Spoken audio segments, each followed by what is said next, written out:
Alors, bonjour à tous et bienvenue à la 4e édition du Salon de la Finance organisée par Transaction Cash VS. Nous sommes ravis de vous retrouver aujourd'hui pour une nouvelle table ronde organisée donc par Transaction, association de finance de cette école, et aussi par Forum Event, tribune étudiante de l'école, et E4She, association d'information et de sensibilisation à l'égalité des genres.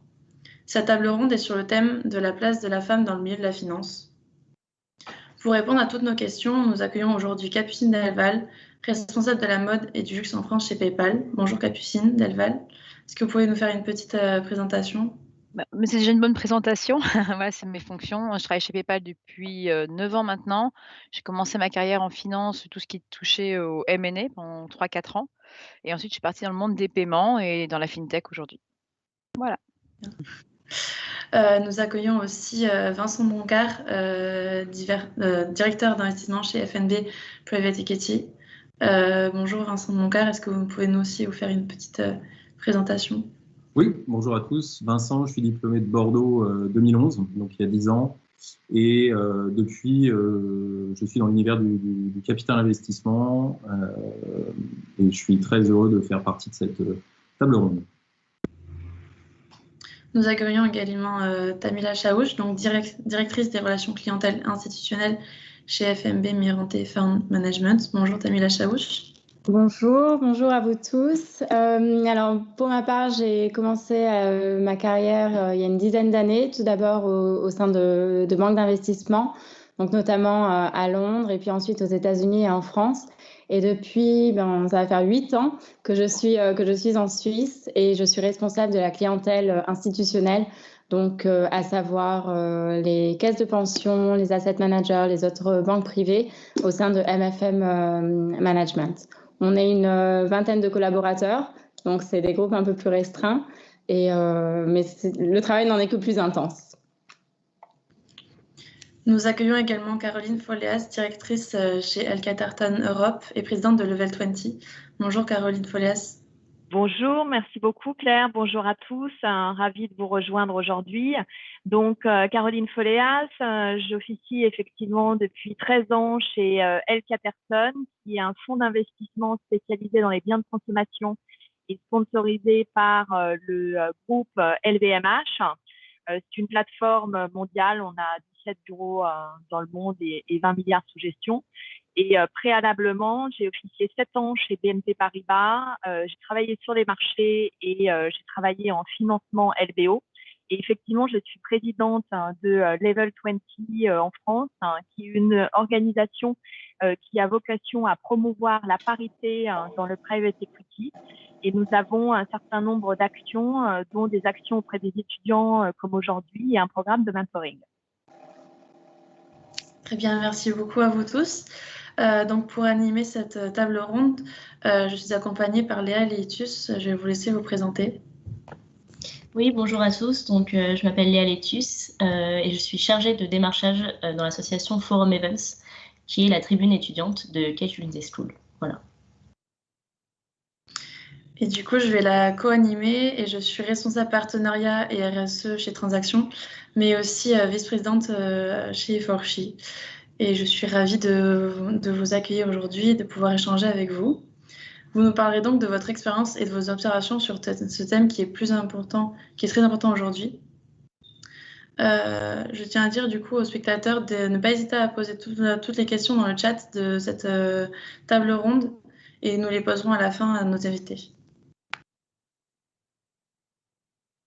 Donc on va commencer par la première question. En tant que femme, est-ce que vous avez eu des appréhensions ou reçu des avis décourageants lorsque vous avez fait le choix d'une carrière ou d'une formation en finance?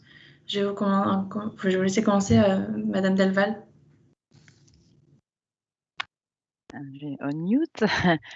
Honnêtement, quand c'était mon choix d'orientation quand j'étais étudiante donc, à Bordeaux, j'ai choisi les options, enfin les dominantes finance et j'ai eu aucune appréhension à les prendre, aucun découragement de la part des professeurs et quand je me posais aussi la question de ce que je voulais faire, j'avais contacté pas mal de professionnels et aucun ne m'avait dit que ça allait être compliqué pour une femme en particulier, de travailler en finance.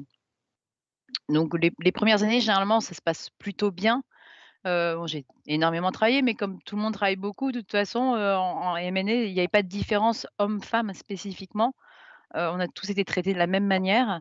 Je pense que justement, on voit plus le décalage s'opérer, les années qui suivent. C'est-à-dire que quand on arrive sur la seconde partie de sa carrière, quand on dépasse, les 32-35 ans, où, là, bien, souvent on se met en place des schémas familiaux, et qui font que les femmes vont, se mettre un peu plus en retrait par rapport aux hommes, et là, on observe un peu plus, de peut-être de différence. Vous allez avoir un peu plus de discours, du type, «C'est pas grave, pars en congé maternité, prends ton temps, profites-en», sans se dire, bah, est-ce que la personne, par exemple, est inquiète pour son retour? Est-ce qu'elle va être mise un peu sur le côté? Est-ce qu'on va vraiment la réintégrer correctement dans notre équipe?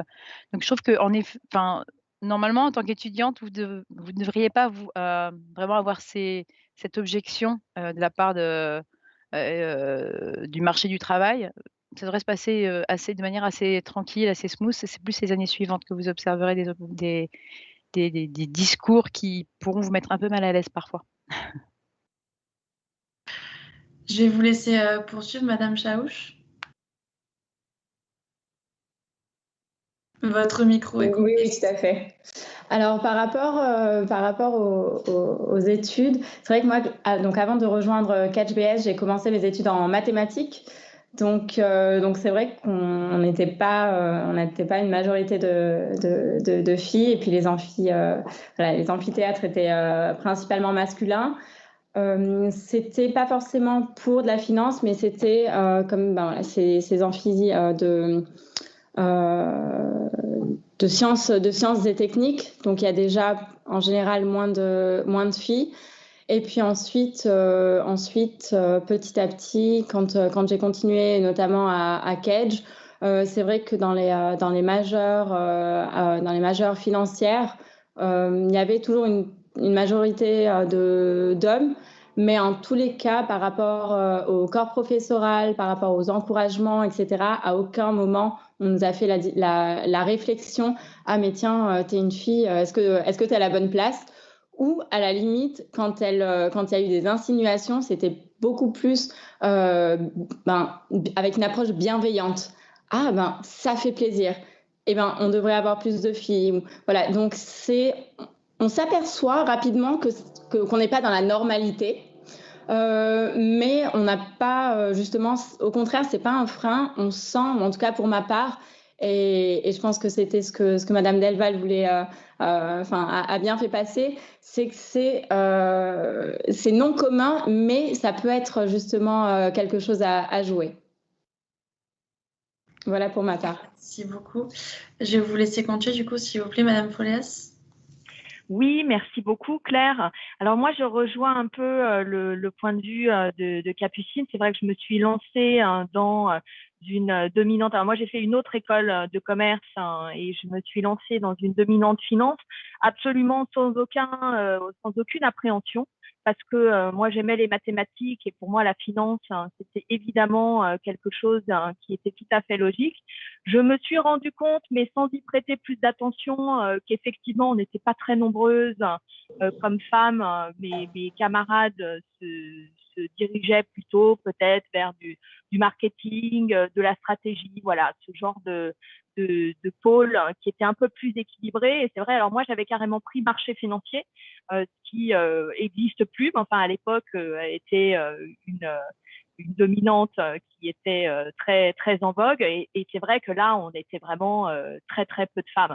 Après, si on craint pas la compétition, il faut le voir comme un élément de stimulation, parce que moi je l'ai toujours vu comme ça, les gens qui s'étonnaient, je me suis toujours dit mais moi je suis tout aussi légitime et aussi bonne que les autres pour finir à une très bonne place.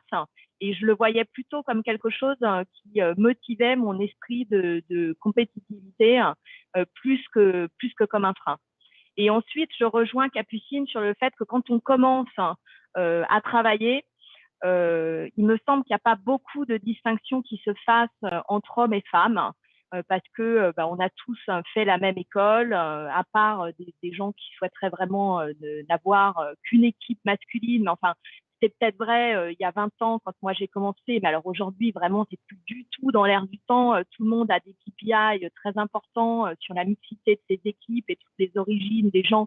Donc, les managers sont évalués là-dessus. Ils ont au contraire une incentive à recruter des hommes et des femmes. Et ensuite, par contre, il faut les garder.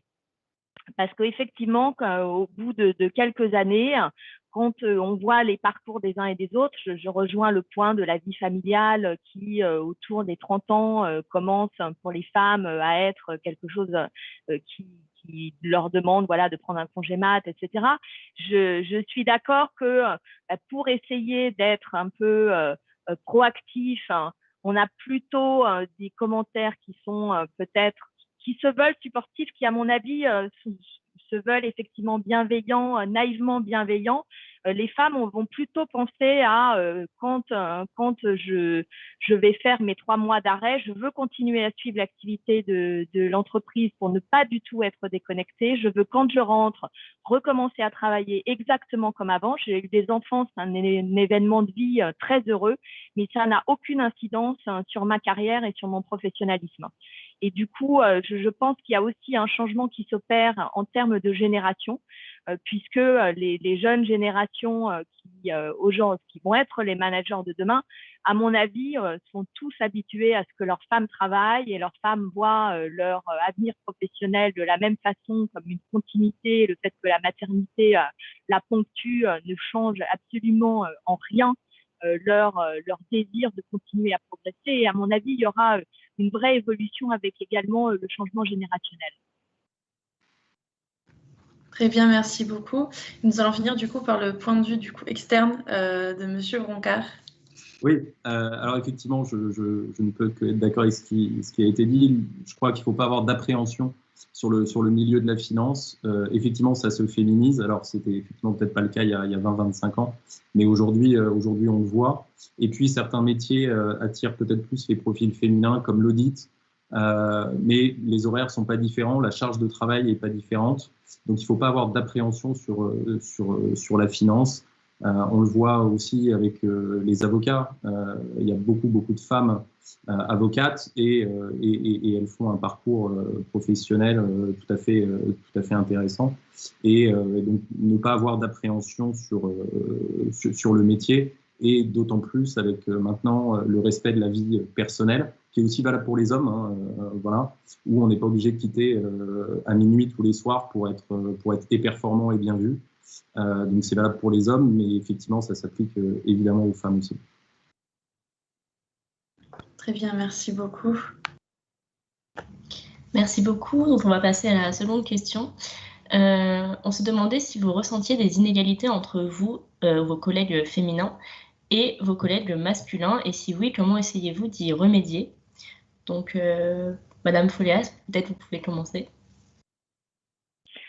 Alors, des inégalités, je pense, et là aussi, à mon avis, les choses évolueront au fur et à mesure des générations.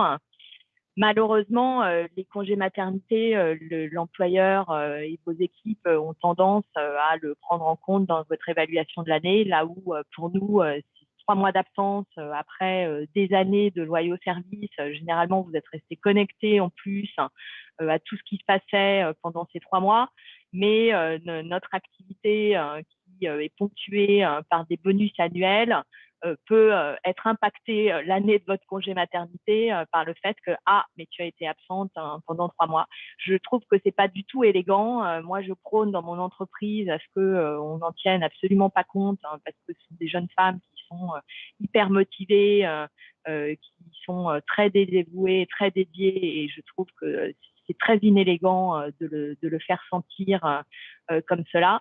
Donc, ça fait partie des inégalités que moi j'ai vécues et que je trouve vraiment totalement inadaptées à l'environnement de travail que toutes les entreprises cherchent à créer, bienveillante, dans laquelle tout le monde s'épanouit, etc. Donc, j'espère que c'est un trait d'une ancienne génération et que c'est le genre de choses qui va s'estomper à l'avenir.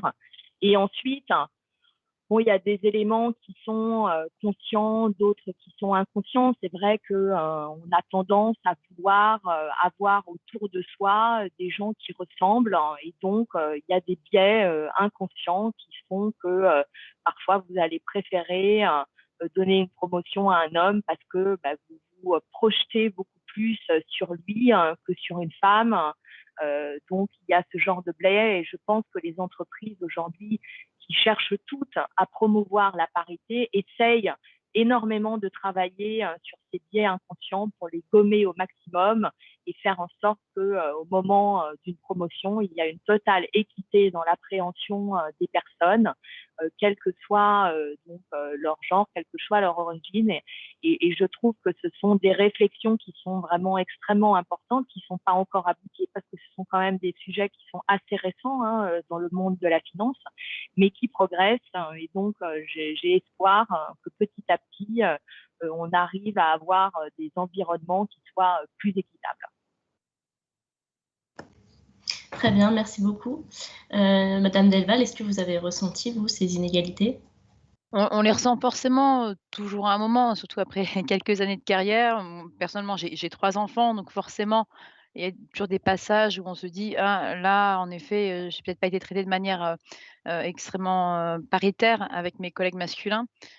Après j'ai beaucoup de chance, hein. Je suis dans une entreprise qui est très sensibilisée, en fait, à ce sujet-là et j'ai plutôt vécu des expériences heureuses. C'est-à-dire qu'en gros, mes promotions, je les ai reçues pendant que j'étais en congé mat ou pendant que j'étais enceinte. Quand j'ai eu ma prime de fin d'année, on m'a dit: «C'est pas parce que tu es enceinte que tu auras pas la totalité, tu as très bien travaillé, tu étais là pratiquement toute l'année». Il faut quand même aussi remettre les choses en perspective. Les femmes sont absentes 3 mois et demi pour un congé maternité. C'est rien du tout. Enfin, je veux dire, un homme qui va se blesser va être absent de la même manière. Je crois même qu'il y a des statistiques qui montrent que les hommes sont aussi absents que les femmes sur l'ensemble de leur carrière. Donc, heu, c'est pas handicapant, le départ d'une femme 3 mois, c'est pas du tout handicapant pour une entreprise. La priver de l'ensemble de sa prime annuelle pour, un congé mat, c'est un peu, une pénalité qui est pas vraiment justifiée. Ensuite, quand on parle d'inégalité, enfin de ressenti d'inégalité entre hommes et femmes, souvent c'est pas du fait d'une entreprise, surtout dans les grandes entreprises. Il y a énormément de choses qui sont maintenant en effet, comme disait Caroline, mises en place. Il y a une prise de conscience qui est là, qui est vraiment là, on se rend compte au quotidien. Souvent ça va être plutôt le fait de personnes, les biais inconscients. C'est ça, on s'en rend compte vraiment tout le temps. C'est-à-dire que vous allez demander à un homme s'il discrimine les femmes, il va vous dire: «Mais non, évidemment non». Mais pourtant, il peut avoir fait des petites choses ou fait des petites réflexions qui montrent qu'en fait, il vous traite pas exactement de la même manière. On va vous dire: «Beh, reste pas tard, tu as des enfants à t'occuper», par exemple, alors que c'est bienveillant, il pense réellement pas à mal en disant ça et pour autant vous, en tant que femme, vous le prenez généralement plutôt mal. Donc forcément, oui, j'ai expérimenté ce genre de moments assez désagréables où j'ai eu l'impression d'être, traitée différemment de mon collègue. Ensuite, voilà, les entreprises, le font pas forcément volontairement. Ce que je pensais, hein, d'ailleurs au début de cette conférence, ce serait intéressant de voir la proportion de femmes et d'hommes qui ont assisté à ce sujet-là. Parce qu'en fait, l'évolution homme-femme ne pourra se faire que si les hommes sont conscients qu'il y a une différence, qu'il y a une différence de traitement. Si les hommes n'en sont pas conscients, ils vont continuer à dire et à penser que de toute façon, ils ne font pas de discrimination, donc il n'y a pas de raison qu'ils participent à ce type de sujet. Il n'y a pas de raison qu'ils participent à certaines formations en interne qui peuvent exister parfois. Donc, ça passe vraiment par une prise de conscience et les femmes en ont conscience, hein. Je pense que les femmes en ont toutes conscience actuellement qu'il peut potentiellement y avoir des inégalités hommes-femmes. Les hommes, pas forcément et ils comptent sur leur bonne volonté pour que ça s'estompe, mais parfois c'est pas suffisant. Très bien, merci beaucoup. Et vous, madame, Chaouch, avez-vous ressenti, des inégalités entre vous, vos collègues féminins et vos collègues masculins?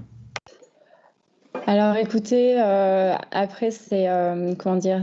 Ça dépend vraiment d'expérience de chacun au sein finalement des équipes, dans lesquelles j'ai fait partie, pas vraiment. Après c'est vrai qu'il y a aussi, dans les processus de recrutement où on sait tout à fait que on a parfois la question, le fait de est-ce que vous allez avoir des enfants dans les années qui suivent et ce genre de choses. Ça arrive pratiquement jamais, ça arrive parfois. Quand ça arrive enfin, comment dire, on sait que c'est une question à laquelle que les gens n'osent pas poser, mais qu'ils ont en tête. De toute façon, c'est un peu un secret de polichinelle. On sait très bien que quand on va aller à un entretien, bon ben, selon l'emplacement de nos bagues ou ce genre de choses, les gens vont scruter ce petit détail, ces petits détails. Mais finalement, une fois ces entretiens passés, c'est vrai que je pense que j'ai été chanceuse jusqu'à présent, ou en tout cas peut-être que quand il y a eu des prémices, j'ai su y répondre correctement. Et puis finalement, au jour le jour, dans mes différentes équipes, à aucun moment je me suis dit ah ben tiens, on me dit ça, on me fait ça, ou parce que je suis une fille ou quoi que ce soit.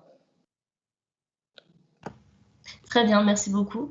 Et enfin, Monsieur Broncard, est-ce que vous avez ressenti, vous, des inégalités entre vous et vos collègues masculins cette fois-ci et vos collègues féminins? Oui, je pense qu'il y en a forcément. L'association des fonds d'investissement qui s'appelle France Invest a lancé plusieurs choses pour la parité. À la fois, il y a le Grand Prix des jeunes talents féminins qui récompense en fait des jeunes femmes qui font des beaux parcours en capital investissement. Et il y a eu la mise en place aussi d'une charte signée par l'ensemble des fonds d'investissement français pour la promotion des femmes à des postes seniors. Si France Invest a fait ça, c'est bien qu'il y a un problème à l'origine. Et puis, on impose aussi aux sociétés dans lesquelles on investit la parité dans les comités de direction ou dans les conseils d'administration, alors que cette parité ne se reflète pas dans les fonds d'investissement. Alors, il y a des femmes en fonds d'investissement, il y en a beaucoup à des postes juniors, donc je pense qu'aujourd'hui, la discrimination se fait peut-être du passage du poste junior au poste senior, sûrement pour plein de raisons.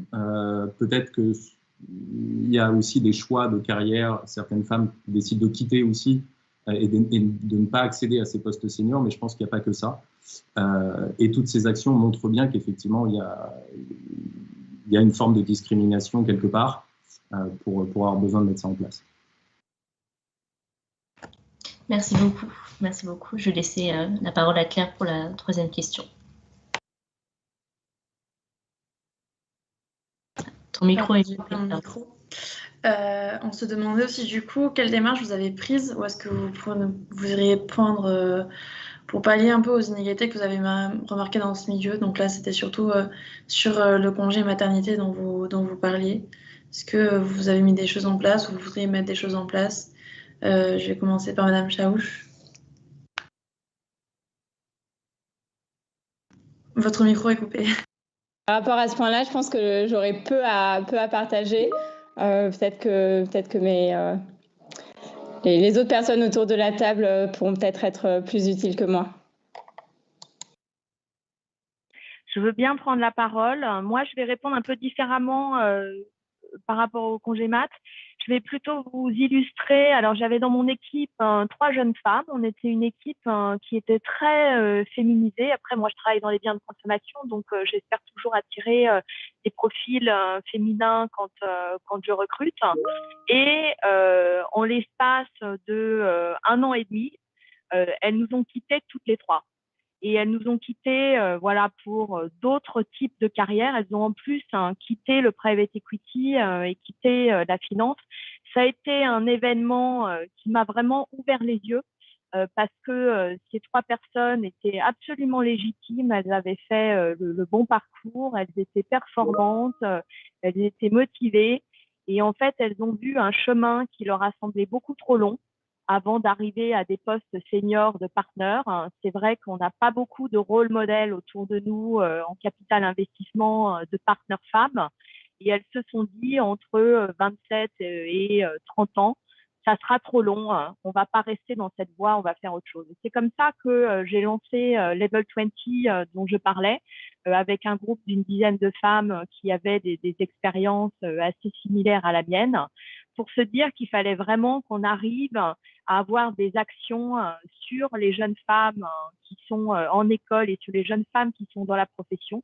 Alors, je rejoins le point de vue de Vincent Broncard sur toutes les initiatives de France Invest qui, effectivement, visent exactement le même sujet, se dire il faut qu'on soit proactif parce que si on attend juste que le temps passe et que petit à petit, ça se rééquilibre, ça va prendre plusieurs générations.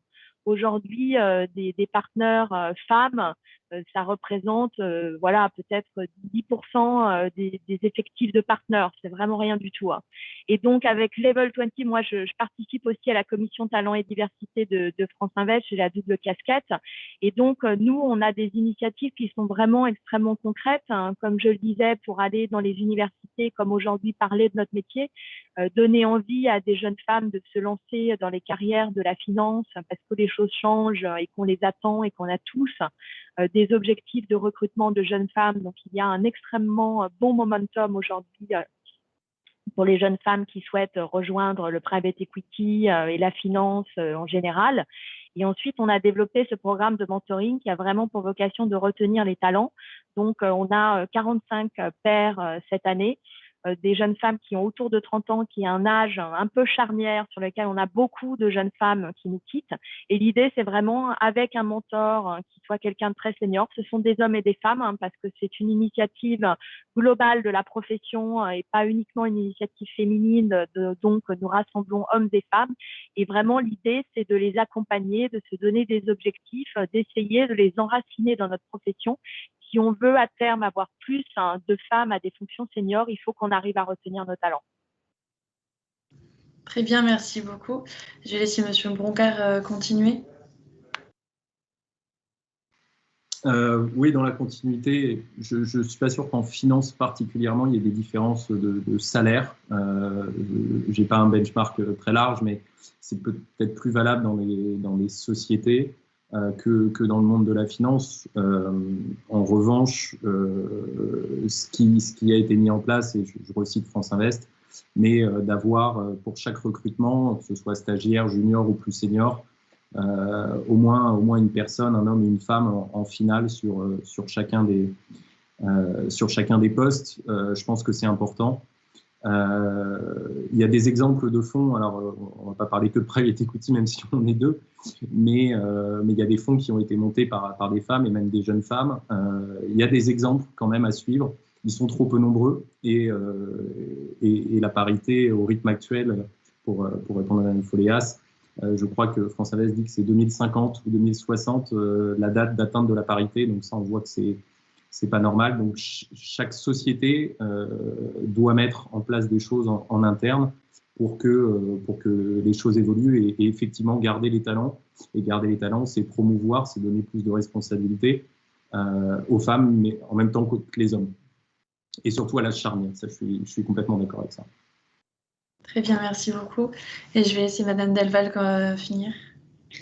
Oui, je trouve ça intéressant justement cet aspect d'âge charnière parce que c'est vraiment là en fait que tout va se jouer et que les problèmes qu'on rencontre actuellement sur la parité homme-femme, ça va être principalement sur les fonctions seniors.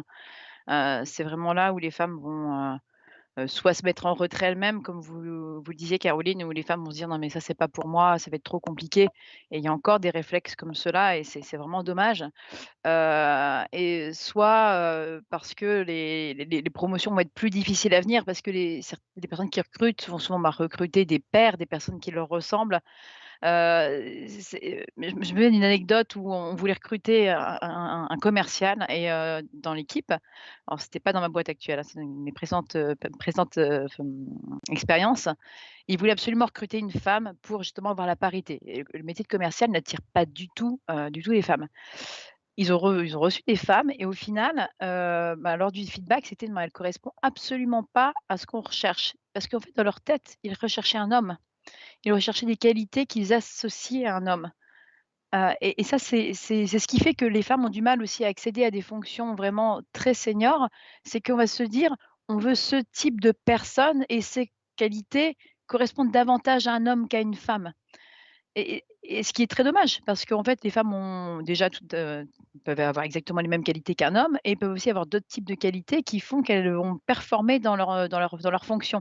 Donc ça, c'est vraiment quand il faut mettre des choses en place pour, promouvoir la parité homme-femme, c'est vraiment à ça qu'il faut penser. C'est parfois en tant que recruteur, se dire: «Je vais peut-être me mettre à risque, mais je tente» parce qu'en effet, c'est pas du tout ce type de profil que je voulais. En effet, parce que je cherchais peut-être un profil qui était plus masculin dans ma tête, mais je vais tenter une femme et on va voir ce que ça donne et souvent ils vont se rendre compte que, en fait, c'est plutôt pas mal. Donc casser les biais, je pense que c'est vraiment là où il faut appuyer, heu donc travailler en grande partie auprès des hommes et des recruteurs, hein, la partie RH. Et après pour tout ce qui concerne le congé mat, parce qu'il ne faut pas se leurrer, hein, le congé mat, ça fait peur à beaucoup d'employeurs, en effet, hein, des gens qui posent la question, même si c'est complètement illégal, de poser la question: «Est-ce que vous avez l'intention d'avoir des enfants?» hem, il y en a, j'ai même déjà vu annoter parfois sur des CV, je trouve ça aberrant, vu la durée d'un congé mat en France. Heu, mais en fait, il y a des choses qui sont mises en place dans beaucoup de boîtes, ben, justement de la fintech, où on allonge le congé paternité. On le voit chez Google, moi dans mon entreprise, c'est le cas aussi actuellement. Les hommes vont bénéficier de 3 mois de congé paternité. Ce qui fait qu'en fait, quand vous recrutez, vous vous dites pas: «Bah, je vais prendre plutôt un homme parce qu'il sera moins absent s'il a un enfant», parce qu'en fait, il va exactement avoir le même traitement.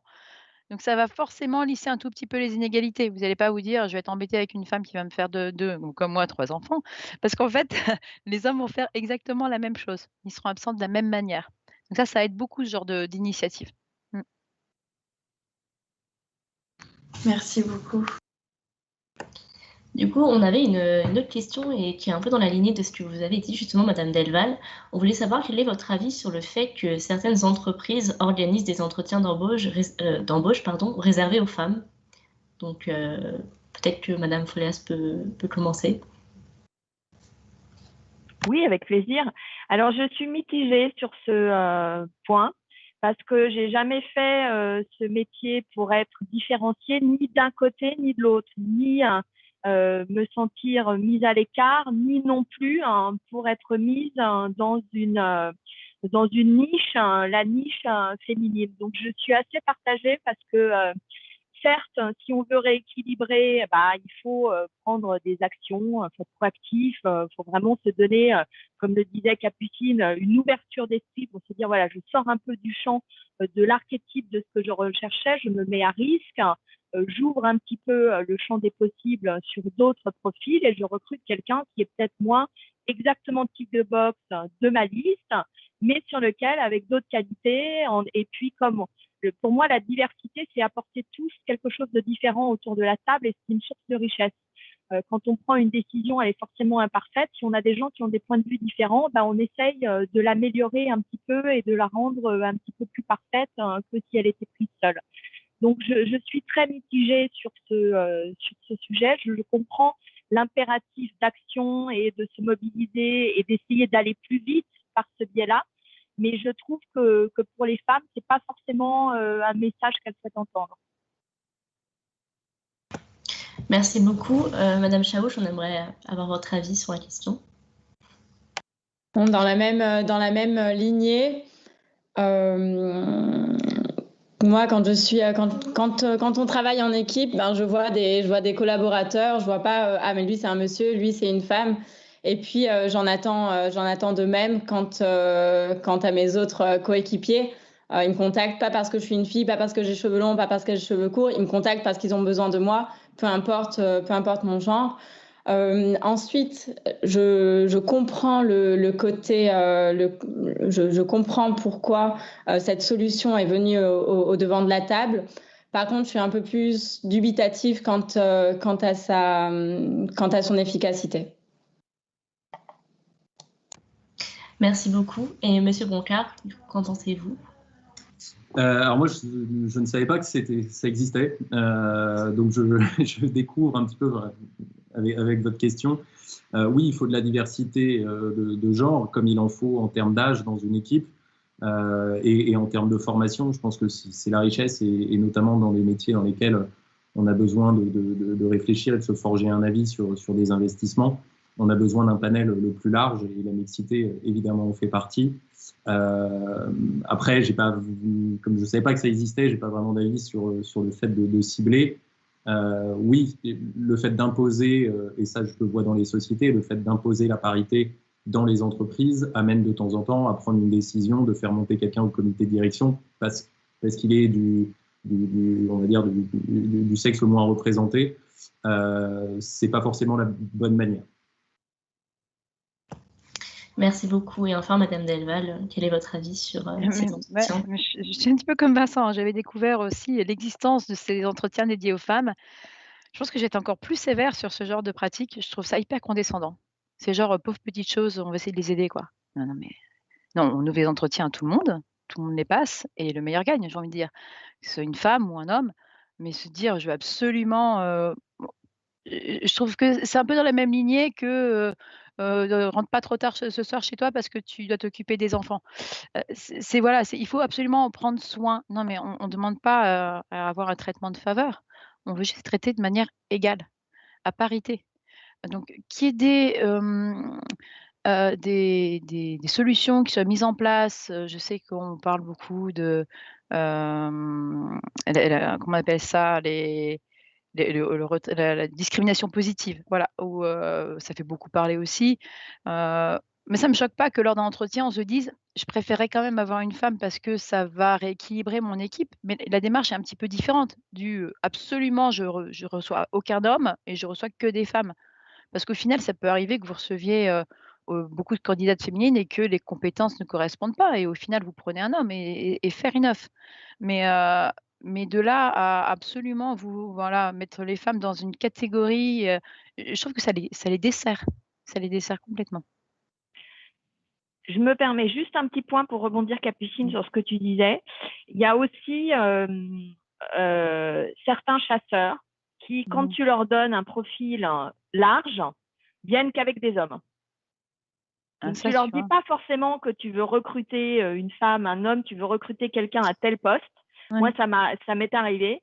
Et je n'ai eu, et on avait 2 chasseurs, je n'ai eu que des profils masculins. Et il a fallu que vraiment je leur dise, écoutez, le prochain profil que vous me proposez, c'est une femme. Parce que moi, je veux pouvoir justement prendre un choix entre un panel assez large pour qu'il soit représentatif de mon industrie. Et là, vous m'en donnez que la moitié. Ouais. Et du coup, c'est plus facile. Les hommes sont aussi plus volontaires pour changer, pour faire un jump pour quelques milliers d'euros aussi. Enfin, il y a plein d'autres automatismes qui se retrouvent. Mais du coup, j'imagine que parfois les gens qui disent je veux que des femmes, c'est parce qu'ils savent que s'ils sont trop ouverts, ils en auront peut-être aucune. Peut-être, en effet, mais c'est que moi dans les briefings d'agence, j'ai déjà vu, proposez-nous quand même des profils féminins, quoi. Parce que sinon, en effet, on sait très bien que voilà, moi, je suis passée de la finance au commercial, c'est un peu le même combat, quoi. Sur le commercial, il y a que des hommes, enfin, on voit rarement une femme, dans ce type de profession, et encore moins dans le paiement. Et en effet, quand on ouvre une candidature, on va avoir principalement des hommes, donc dans le briefing, on demande à avoir des femmes. Après de là à dire: «Je veux que des femmes», bon, je sais pas du tout comment ça se passe, hein, j'ai jamais vu ça encore, mais c'est vrai qu'on est en tout cas, c'est vrai que ça paraît aberrant de devoir faire la démarche et de dire: «Il nous faut aussi des femmes». Je trouve ça assez étonnant. Sinon en effet, on risque de se retrouver avec le même type de profil. Après, je peux comprendre que du côté des hommes, parfois, ils peuvent se créer une certaine frustration en se disant: «Ben, moi aussi j'ai fait les mêmes études, j'ai les mêmes compétences et on va me discriminer parce qu'on veut absolument une femme». Mais j'ai envie de dire, vous avez aussi plus de facilité à atteindre certaines fonctions et c'est donc, dans l'absolu, je pense que vous pouvez aussi comprendre qu'on essaye de rééquilibrer parce que la carrière est quand même, en général, beaucoup plus simple pour un homme, parce que, voilà, déjà dans les entreprises, ils ont tendance à être favorisés. Ça c'est de moins en moins le cas, mais au sein des familles aussi, de l'organisation familiale, même si les choses tendent à évoluer fortement, les hommes ont quand même souvent un rôle moins important à jouer, donc les femmes ont plus de choses à mettre sur leurs épaules, hein, la fameuse charge mentale. C'est intéressant de voir aussi que ces femmes ont ces contraintes à gérer en même temps. Mais tout ce qui va toucher de l'ordre du paternalisme et vraiment de la protection, je trouve que ça, c'est les anciennes générations, ça. Je pense que c'est fini, c'est peut-être justement des personnes d'une certaine génération qui ont mis ça en place. Peut-être que les personnes des générations en dessous, ils auraient peut-être pas osé faire ça. Et je rebondis juste sur ce qui vient d'être dit, parce que je suis complètement d'accord. C'est sûrement plus facile pour les hommes de demander plus de responsabilités, de demander plus d'argent, de changer de poste, de changer de société, parce qu'il y a plein d'exemples, parce qu'historiquement, il y avait peut-être 90% d'hommes dans ces métiers-là, et donc c'est plus attendu, c'est plus normal. Voilà, donc ça rejoint ma première phrase qui était de ne pas avoir d'appréhension, et effectivement, alors peut-être se forcer un petit peu, mais faire la même chose, vous en tant que femme, et puis les étudiantes qui nous écoutent, parce que vous pouvez faire pareil, c'est bien normal, mais c'est peut-être plus facile, malheureusement, pour les hommes. Je pense que du côté des femmes, elles doivent apprendre à prendre confiance en elles, de savoir qu'elles aussi, elles ont une valeur, elles aussi apportent à l'entreprise, que c'est pas parce qu'elles vont partir 3 mois en congé mat ou parce qu'elles vont devoir en effet assumer un peu plus de charges à la maison, qu'elles sont pas aussi performantes. Généralement, elles trouvent toujours des solutions pour s'arranger, pour délivrer parce qu'elles ont un besoin de reconnaissance qui est souvent bien supérieur à celui des hommes. Donc elles s'engagent généralement dans leur poste de manière, assez forte. Heu, voilà, donc il y a encore beaucoup de choses à changer, mais ça vient bon, on y arrive petit à petit quand même, mais il y a encore beaucoup de choses à changer, dans les mentalités. Mmh. Merci beaucoup. Je vais laisser la parole à Claire pour la prochaine question. Nous avions du coup ensuite une question par rapport à des modèles féminins que vous auriez pu avoir qui travaillaient dans la finance, que ce soit quand vous faisiez vos études ou maintenant. Est-ce que vous en aviez ou pas? Je vais laisser Madame Chaouch commencer. Alors, j'aime beaucoup cette question.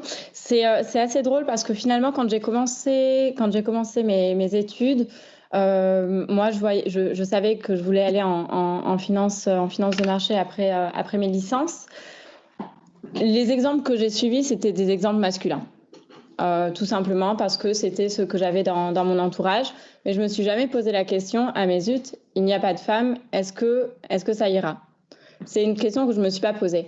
En revanche, au fur et à mesure que le temps passe, au fur et à mesure des expériences, j'ai ressenti aussi le besoin justement de voir le profil et de rencontrer ces dames justement qui avaient été là avant nous. Et finalement, elles sont grande source d'inspiration. Je pense que c'était Madame Foléas tout à l'heure qui faisait qui parlait de mentorat.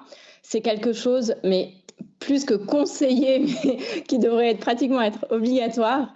Ça aide énormément et à tout âge. Alors, je suis aussi impliquée dans du mentorat où ça va être souvent des étudiants ou des jeunes professionnels qui vont me contacter. Mais de la même manière, je vais avoir aussi cette démarche, soit en rejoignant des groupes de networking, soit en trouvant soi-même son propre mentor ou ses propres mentors, soit dans son cercle familial, dans son cercle amical, au niveau du boulot. Et ça aide énormément. Aujourd'hui, des noms en finance, on a notamment une certaine Christine Lagarde. Dont le nom passe et repasse. Alors ensuite, on aime ou pas le personnage, mais en tout cas, aujourd'hui, on a des dames comme Christine Lagarde, comme Madame Capobianco, qui est à la tête de la BNP. Donc, ces personnes sont là et je pense que ça peut être aussi très intéressant de s'en inspirer.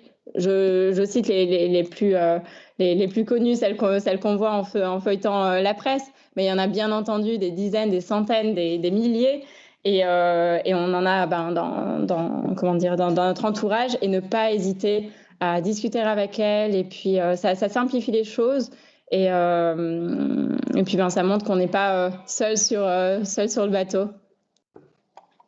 Donc encore une fois, le mentorat, et puis n'hésitez pas à solliciter des dames, ça peut être aussi des mentors masculins. Là on est sur le sujet des femmes, mais voilà, c'est quelque chose qui est vraiment primordial, je pense. Très bien, merci beaucoup. Et vous, du coup, Capucine Delval, est-ce que vous en aviez, est-ce que vous en avez? Alors moi, je veux dire, vous formalisez pas trop si vous n'en avez pas, parce qu'en fait, moi, j'en ai jamais eu. J'ai pas une personne en particulier qui m'a inspirée. Je me suis dit: «J'ai envie d'être elle» ou «J'ai envie d'être lui» plus tard.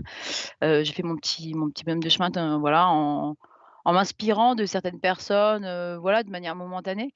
Ensuite, j'ai envie de dire que ce qui m'inspire au quotidien, ça va plus être des personnes ou des femmes, hein, souvent, qui, sont extrêmement impliquées dans ce qu'elles font et qu'elles le font de manière complètement, altruiste. Donc moi je pense à une personne, vous le connaissez certainement absolument pas. Elle s'appelle Cécile Ciottavalti. Elle est généticienne, elle est spécialisée, même neuropédiatre même plus exactement. C'est le médecin de mon fils en fait, qui est un petit garçon handicapé, et je l'ai rencontrée, plusieurs fois pour le suivi de mon fils et je la trouve incroyable. Elle pourrait faire une carrière et gagner des sommes pas possibles, mais non, en fait, elle ce qu'elle veut faire, c'est faire avancer les choses et elle a une implication, une générosité, une bienveillance et voilà, ça m'inspire Ça me fait plaisir de voir ce genre de personnes, me dire qu'il y a des gens qui travaillent et qui ont ces valeurs-là. C'est bon, parce que bon, voilà, je sauve pas des vies dans le paiement, enfin, j'aimerais bien, mais c'est pas le cas. Et voilà, je suis beaucoup plus inspirée par ce type de personnes et je me dis que si c'est certain que j'apporterai pas autant avec mon métier, mais si dans ma démarche au quotidien, je peux avoir avec mes collègues cette bienveillance, cette envie de faire avancer les choses, bah, voilà, c'est bien aussi. Voilà, même si j'aurais pas la même contribution à la société que peuvent avoir certaines femmes comme elles. Très bien, merci beaucoup. Monsieur Bonca, est-ce que du coup, vous en aviez ou pas? Je vais plutôt prendre la question, est-ce qu'il en existe? Oui, beaucoup. Alors, Madame Follias en est un exemple ici, mais il y a parmi les plus gros fonds de France comme Ardian ou Eurasio qui sont dirigés par des femmes. Il y a des fonds qui sont créés comme Gaïa récemment par 2 jeunes femmes de 35 ans qui ont monté leur fonds. J'ai mis au capital avec Madame Laitier, la directrice générale d'Amundi également. Donc des femmes dans le private equity, il y en a. Donc ça peut être effectivement des modèles.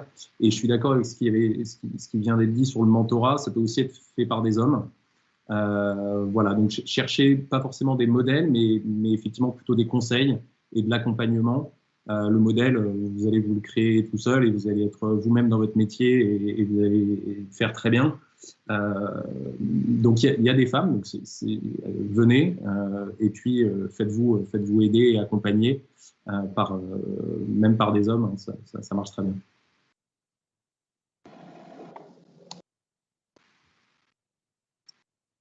Je vais terminer, mais je vais juste compléter parce qu'il y a beaucoup de choses qui ont été dites.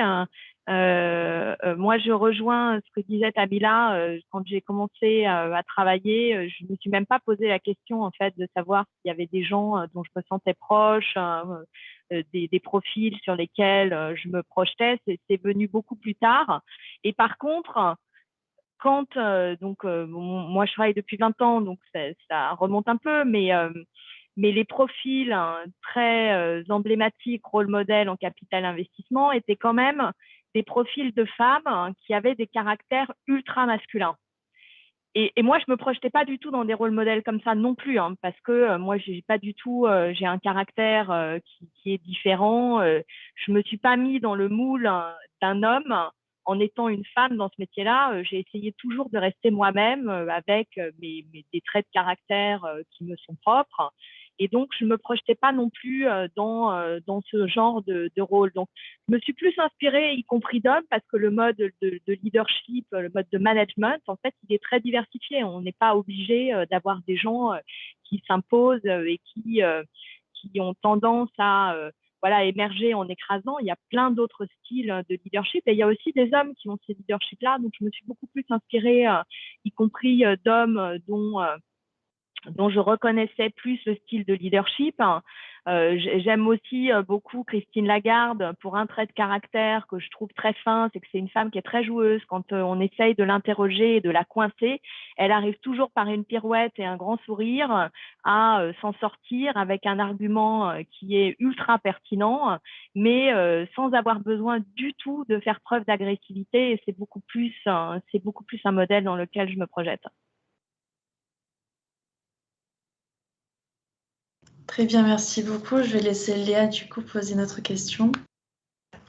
Oui, on voulait savoir en quoi le fait d'être une femme dans ce milieu vous a fait grandir ou vous a apporté une ou des forces.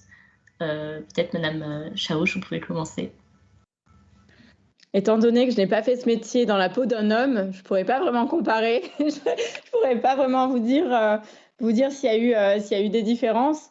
Certes, il y a pléthore de rendez-vous. On est autour d'une grande table et puis je suis la seule dame assise à cette table. Après, encore une fois, je pense, en tout cas, j'espère être là justement pour ce qu'on apporte à la boîte, pour nos connaissances, pour notre collaboration, notre esprit d'équipe, notre rigueur. Ensuite, si les autres, je peux pas. J'ai pas vraiment une réponse à proprement parler pour cette question. Oui, on voit qu'on est la seule femme, mais d'un autre côté, on est aussi, on fait aussi partie du peloton parce qu'on est dans le peloton, parce que on parle tous le même langage, on est autour d'une même table réunis pour un même sujet. Donc finalement, je pense que le fait d'être une femme, ou en tout cas, je montre que le fait d'être une femme ou non ne change rien à la discussion et puis à la discussion. Point. Très bien, merci. Madame Delval, je vous laisse poursuivre. Un petit peu comme Tamila, hein, c'est un peu dur de comparer homme-femme, sachant qu'on n'est qu'une femme. On n'a pas vécu les 2 expériences. Moi, je dirais que plus que le fait d'être une femme, ce qui m'a aidée dans ma carrière, c'est le fait d'être mère.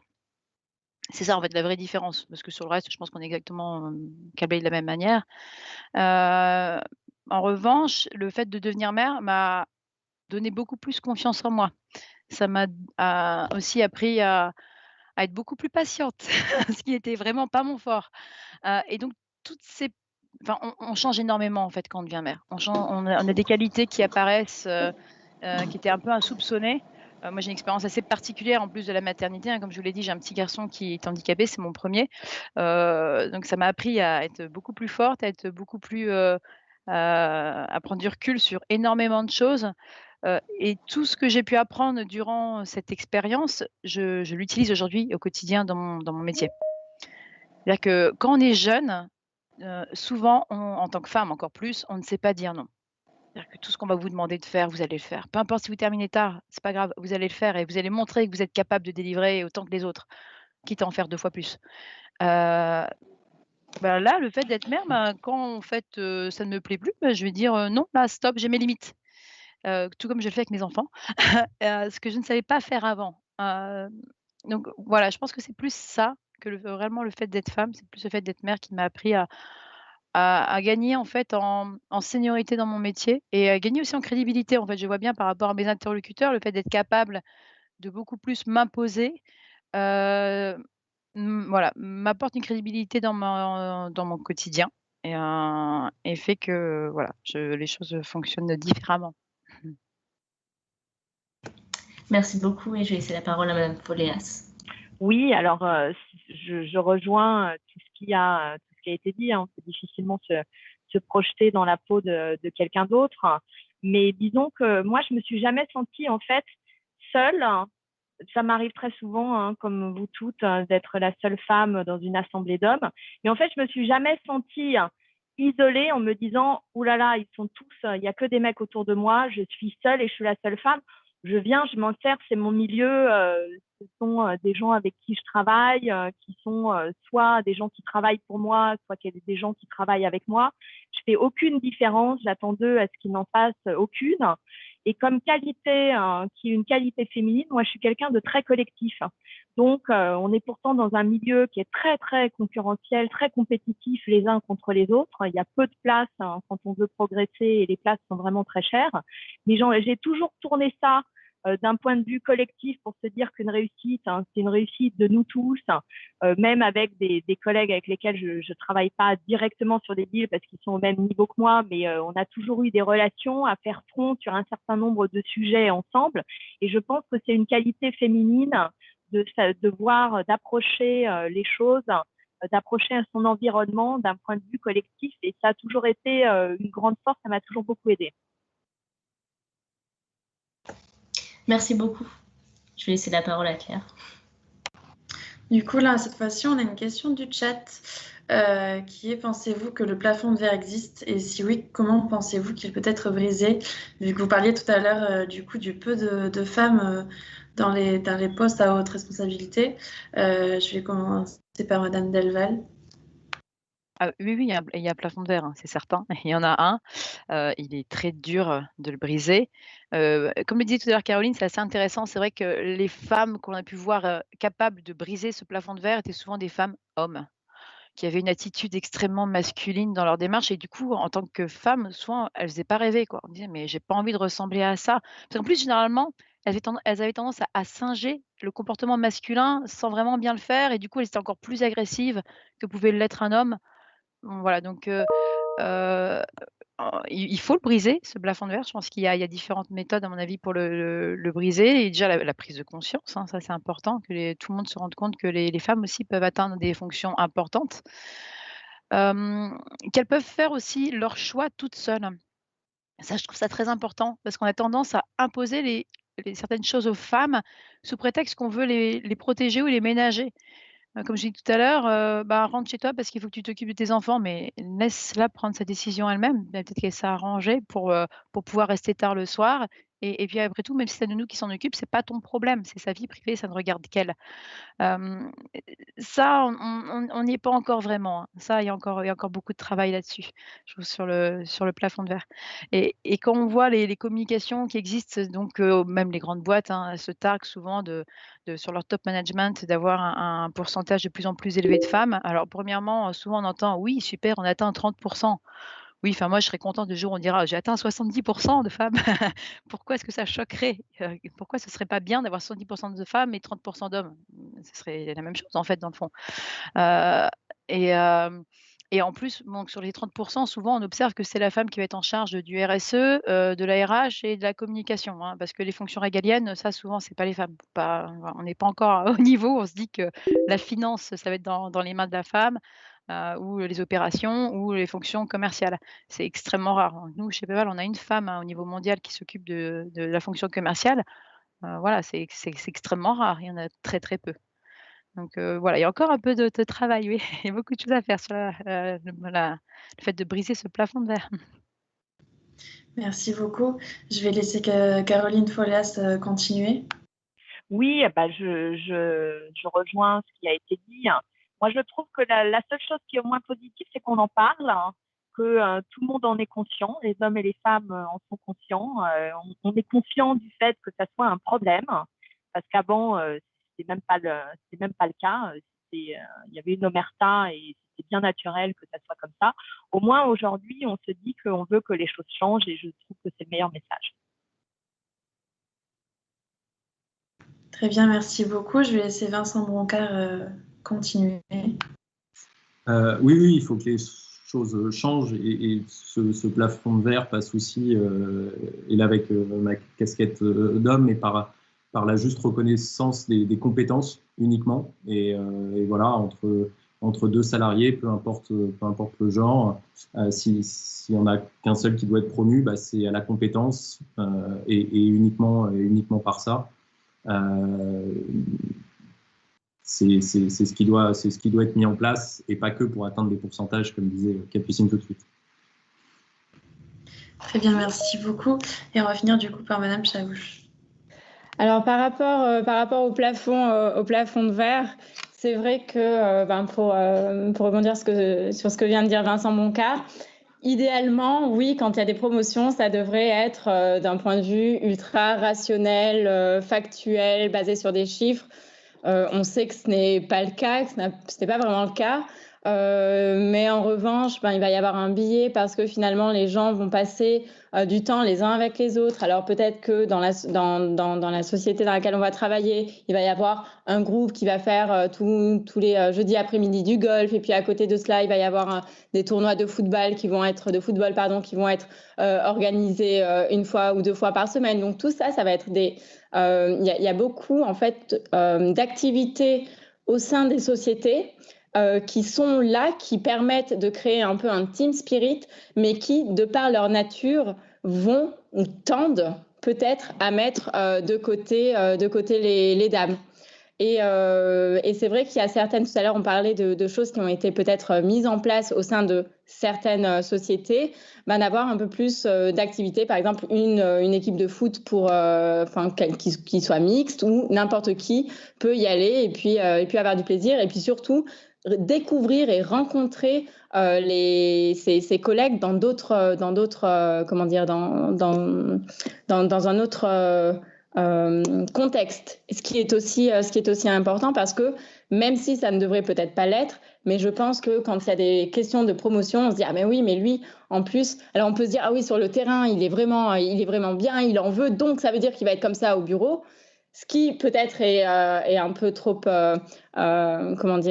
étiré ou pas, mais en tout cas, c'est des choses qu'on n'aura pas auxquels on ne pensera même pas par rapport à des gens qui ne feront pas partie de ces groupes parce que, ah ben oui, c'est vrai, cette personne, on se téléphone, on échange quelques emails, mais je ne connais pas vraiment cette personne. Donc, quand je vois des entreprises qui mettent en place justement des activités pour que les gens et les collaborateurs puissent se rencontrer, donc des activités mixtes, pour que les collaborateurs puissent se rencontrer et se découvrir.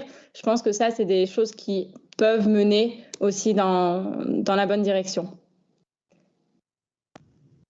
Eh bien, merci beaucoup. Je vais donc laisser Léa poser la dernière question du chat avant de conclure.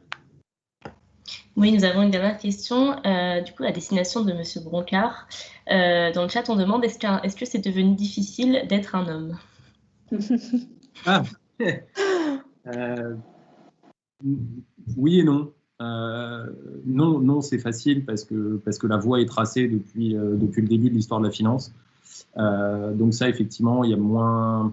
En tout cas, il y a peut-être juste besoin de se battre pendant les entretiens sur son CV, son expérience, son caractère, parce que le chemin est tracé. Après, effectivement, tout ce qui est mis en place peut remettre en cause notre place. Voilà, on demande des quotas. Bah, ça peut entraîner chez certaines personnes des réactions en disant bah ouais, mais si sur 4 personnes recrutées, les 4 meilleurs CV c'était 4 hommes, c'est pas normal qu'on soit pas récupéré, qu'on soit pas dedans. Donc ça reste des freins et malheureusement encore en défaveur des femmes, des freins qu'il faut passer. Eh bien, merci beaucoup. Donc, cette conférence touche maintenant à sa fin. Merci à vous pour votre partage d'expérience et votre point de vue très intéressant, et également pour le temps que vous nous avez accordé. Et merci également au public pour leur présence et leur participation dans le chat. Voilà. Je vous souhaite une très bonne journée. Merci beaucoup. Bonne journée. Merci à tous. Bonne journée. Au revoir. Au revoir. Merci beaucoup.